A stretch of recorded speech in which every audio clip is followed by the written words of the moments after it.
तो okay student, जो हम नेक्स्ट पढ़ने वाले हैं, अब हम पढ़ेंगे use of good conductors and bad conductors. क्या है uses of bad conductors and good conductors. ठीक है, अगर हम इसको बुक के हिसाब से पढ़े तो हमारे पास 9 पॉइंट्स हैं। ठीक है, तो हम पॉइंट वाइज सारे जितने भी गुड कंडक्टर्स और बैड कंडक्टर के यूजेस हैं हम वो पढ़ना शुरू करते हैं। Cooking utensils are made up of metals because heat energy is transferred quickly from the flame to food. अब ये पॉइंट क्या कहना चाहता है, हम जितने भी कुकिंग यूटेंसिल्स हैं यानी खाने के जितने भी बर्तन हैं हम उसको मेटल से बनाते हैं। मेटल से क्यों बनाते हैं, उसमें क्या होगा, जो भी फ्लेम है यानी जो भी आंच हमने नीचे जलाई है वो फूड तक बहुत जल्दी पहुंचेगी, यानी उसकी जो हीट है वो फूड तक बहुत जल्दी पहुंचेगी। इसलिए जितने भी हम मेटल्स के यूटेंसिल बनाते हैं वो बहुत इजी होते हैं कुकिंग करने में। ठीक है, तो जितने भी कुकिंग यूटेंसिल्स हैं वो सिर्फ और सिर्फ मेटल्स के बनते हैं। उससे क्या होता है, फूड जो होता है वो अच्छा और जल्दी कुक होता है। मेकिंग, अब नेक्स्ट हम पॉइंट पढ़ते हैं। कूलिंग कॉइल और the air conditioner refrigerator are made up of copper. It helps in removal of fast heat. ठीक है, तो अगर आपने कूलर को अगर या मतलब जो एसी हमारा रेफ्रिजरेटर होता है या फिर एसी होता है, इनके पीछे आपने देखा होगा तो एक कॉपर की बड़ी सी ग्रिल लगी हुई होती है। ग्रिल यानी जाली होती है। आपने फ्रिज के, अगर पुराने फ्रिज के पीछे देखा होगा तो बड़ी सी जाली लगी हुई होती है। और अगर एसी होगा तो एसी के अंदर से कॉपर के यानी एक ब्राउन कलर के पाइप्स निकलते हैं। वो पाइप क्या काम करते हैं, वो पाइप क्या करते हैं, जितनी भी जो हीट स्टोर होती है वो बाहर निकालते हैं बहुत जल्दी। ठीक है, जैसा हमने समझा कि गुड कंडक्टर, और कंडक्टर क्या करता है, हीट ट्रांसफर करता है। हम ये नहीं कह रहे कि जो हीट है वो सिर्फ गर्म करने के ही काम में आता है, वो ठंडा भी बहुत जल्दी होता है। यानी जितना जल्दी वो गर्म होगा उतना जल्दी ठंडा भी होगा। तो क्या हुआ, हमने उसको एसी में यूज किया।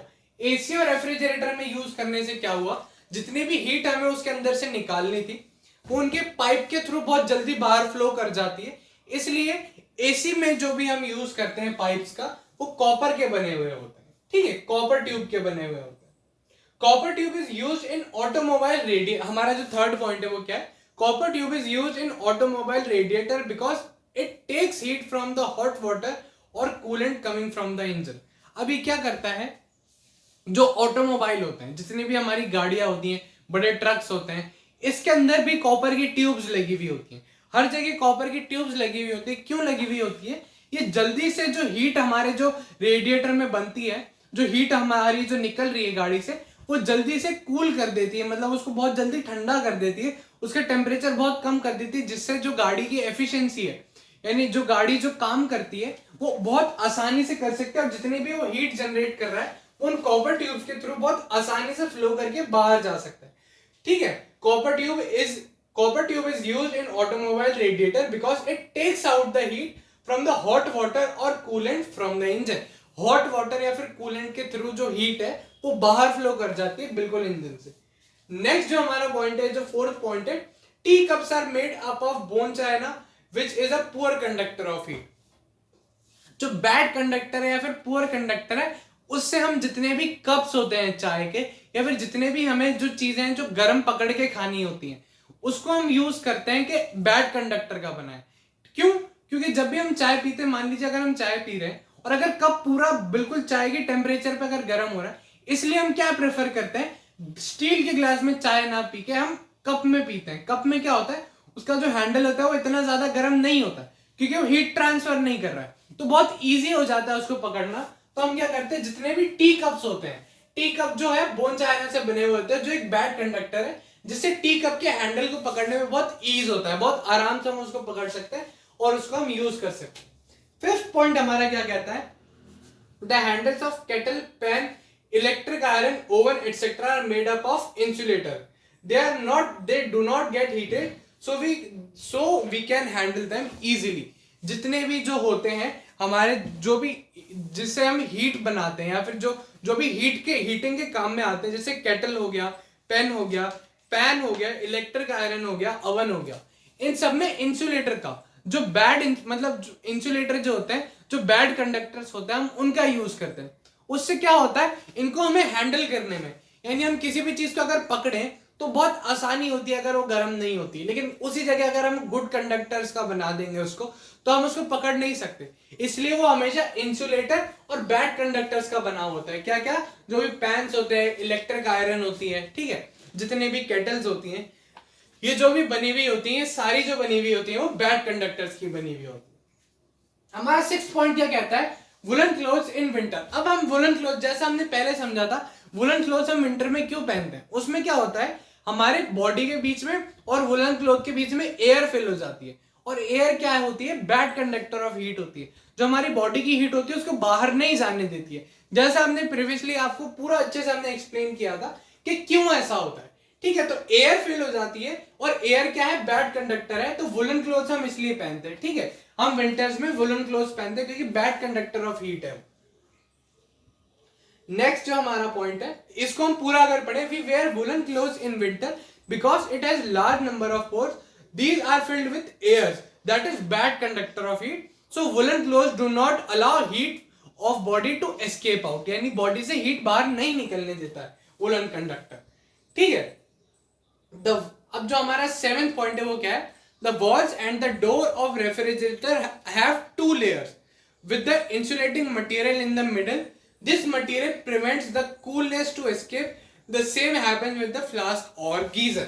अब क्या पॉइंट कह रहा है, जितने भी रेफ्रिजरेटर होते हैं इसके बाहर में 2 लेयर होती है। किसकी लेयर होती है, इंसुलेटर की लेयर होती है, जो क्या करता है, बाहर की हीट को और अंदर की कूलनेस के अंदर एक वॉल बना के रखता है, जो अंदर की कूलनेस को बाहर नहीं निकलने देता, बाहर की हीट को अंदर नहीं आने देता, इसलिए हम बीच में इंसुलेटर्स लगाते हैं। ठीक है, इससे क्या होता है, फ्रिज का हमेशा टेम्परेचर मेंटेन रहता है और उसको ज्यादा पावर नहीं लगानी पड़ती पूरे टाइम ठंडा रखने की। ठीक है, तो इससे क्या होगा, जो हीट मतलब जो हीट है बाहर की वो अंदर नहीं आ सकती, और जो कूलनेस जो अंदर रेफ्रिजरेटर क्रिएट कर रहा है वो बाहर नहीं जाती।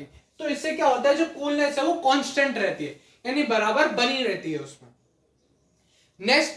नेक्स्ट अगर हम हमारा पॉइंट पढ़े, जो हमारा 8th पॉइंट है, क्या है, bricks, glasses, mud which are bad conductor of heat are used in building, especially in rural areas. They keep house warm in winter and cool in summer. अब क्या पॉइंट है हमारा, जितने भी घास होती है, मड होती है, सैंड होती है, इन सब का हम यूज करते हैं गांव में घर बनाने के लिए। आपने देखा होगा तो मिट्टी के घर बनाए जाते हैं। मिट्टी के घर क्यों बनाए जाते हैं, अगर हम समझे तो विंटर्स में क्या होता है, विंटर में बाहर बहुत ज्यादा ठंड होती है लेकिन अंदर गर्मी होती है। कैसे, हमने अंदर सब गरम गरम कर रखा है, बाहर की ठंड अंदर नहीं आ रही, तो जो ये सारे हैं ये सब बैड कंडक्टर ऑफ हीट है, यानी हीट एक दूसरे से पास नहीं होने देते। तो जब सर्दियां होंगी, अंदर अगर गर्मास का माहौल होगा तो ये क्या करेंगे, हीट को अंदर रोकेंगे और कूलनेस को बाहर रखेंगे, उससे क्या होगा, अंदर का माहौल गर्म रहेगा।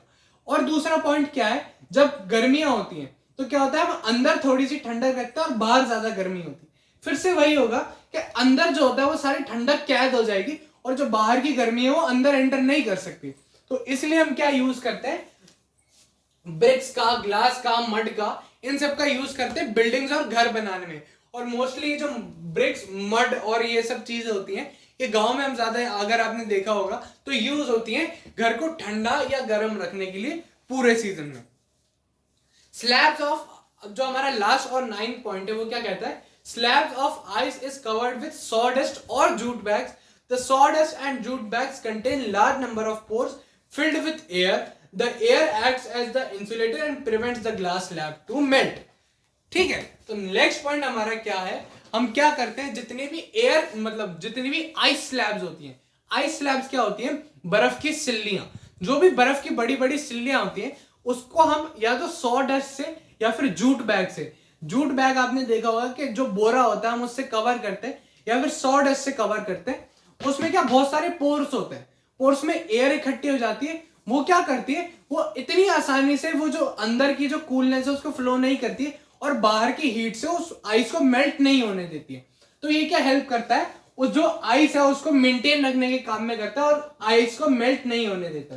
तो ये जितने भी पॉइंट्स हमने एक्सप्लेन कर लिए बुक वाइज, तो आप ये 9 पॉइंट देख लीजिए और एक बार नोट कर लीजिए।